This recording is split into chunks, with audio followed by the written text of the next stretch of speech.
Amazing কি পরিমাণে আল্লাহ তাআলা যে আমাদেরকে ক্যাপাসিটি দিয়েছে, আমাদেরকে যে কত প্রিভিলেজ আল্লাহ তাআলা আমাদেরকে দিয়েছে আমরা জানিই না। আমরা আমাদের দেহে কত শক্তি সম্ভাবনা নিয়ে যে ঘুরে বেড়াই আমরা অনুধাবন করি না।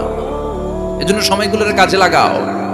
কিন্তু আফসোসের সাথে লক্ষ্য করা যাচ্ছে যুবকদের চরিত্রকে ধ্বংস করে দেওয়ার জন্য যে কয়েকটা হাতিয়ার আছে সবগুলো বাংলাদেশে আছে না নাই? ইয়াবা আছে না নাই? ফেন্সিডিল আছে না নাই? হিরোইন আছে না নাই? মারিজুয়ানা আছে না নাই? এই ফেন্সিডিল ইয়াবা আগে শুনতাম ইউনিভার্সিটির ছেলেরা খাইতো, এরপরে নাইমা আসলো কলেজে, এরপরে হাই স্কুলে, এখন প্রাইমারি ছেলেদের হাতে ওই ইয়াবা ঢুকছে। চিল্লা এখন ঠিক না? দেশের যুব সমাজ আজকে কোথায়? পর্নোগ্রাফি, এক একটা মোবাইল এক একটা হিন্দি সিনেমার কারখানা। ইন্ডিয়ান নায়িকাদের কোমর দুলানো ডান্স আছে না নাই?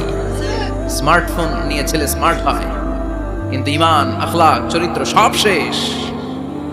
অপরাজনীতি, রাজনীতির নামে মন্দ খারাপ প্রতিহিংসামূলক ছাত্র রাজনীতি, নেতারা এই যুবক ছেলেদেরকে ইউজ করে, ওর বিরুদ্ধে ও মার, তুই ওরে মার, ওনারা থাকে অন্য জায়গায়, আছে না নাই?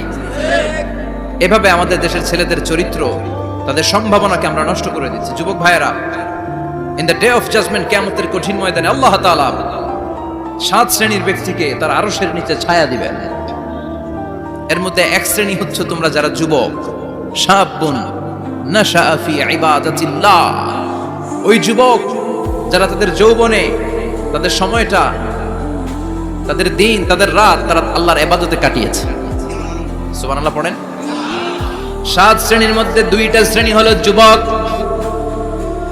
একটা হলো যৌবন সময়ে যারা আল্লাহর ইবাদতে রাত কাটায়, সময় কাটায়।